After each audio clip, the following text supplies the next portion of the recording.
at dito sa ginagawa ninyong maglalakad. Ang mga ipinakita ninyo doon sa mga ikinuwento ninyo, meron akong tanong. Sino dito yung may kaugnayan sa delivery ng mali-mali ng pera sa Diamond Hotel? Kung meron, magtaas ng kamay. Kung wala naman, susunod na tanong. Sino rito ang may kaugnayan sa pagdadala ng mga maletang may lamang pera kay Bongbong Marcos? Pakitaas ang kamay. Yan. Pakitayo lang po yung nagtaas ng kamay. Pakitayo lang po. Okay. Yung nandito sa kanan, ano ang kaugnayan ko doon sa pag-deliver ng pera na nasa maleta kay Bongbong Marcos? Bali po kasi nung time tayo May 2022. Kami po yung nagdala ng 5 maleta na large ang Horizon Homes. Dinala po namin sa Deltagig hanggang sa Pasay City. Isinakay po namin sa Lexus na itim na plate number NFX 8886. At sa kabilang apat po namin ng Hilux na bulletproof din na black, plate number Eco Alpha Foxtrot 7121. At yun po yung dinala nila sa Agent 2B at sa kanigong sabi doon sa Ilocos.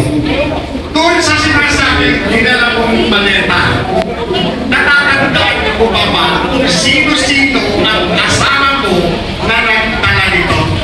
Yes sir, ang driver po namin noon ay dati po kasama na si driver Nelson Pairan.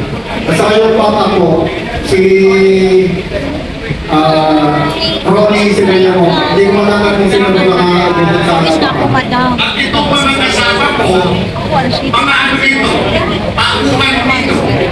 kasama ko po, ang plano po ni Boss Tami ko. At itong mga ginagawa ninyo pagdadala ng maleta na nagkakaroon ng pera, sino ang nag-utos sa inyo?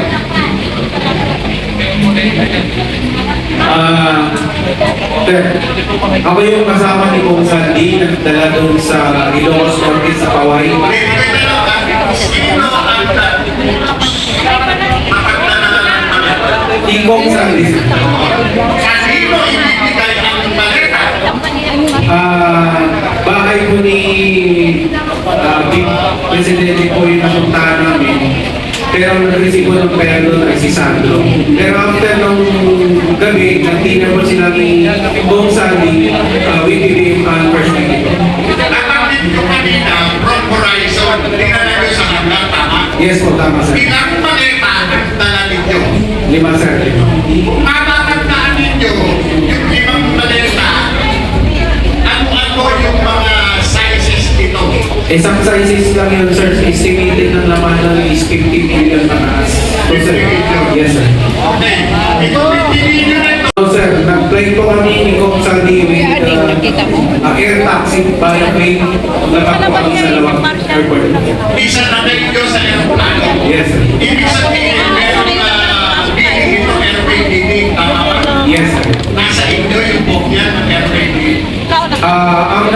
Ano po yan sir, si Martin Romualdez po. Ang ng plane namin sir. Pag-iulit nga, saan nyo dinala? Sa Lawag City sir, nag-fly kami sir sa Lawag, din dinala namin sa Kaway sir. Pagdating sa Lawag Airport, kung pag-aano kayo ng transport by boat, by land, By land po sir, may sumundo na po sa amin doon ng mga team. Uniform personnel sir. uniform personnel aside.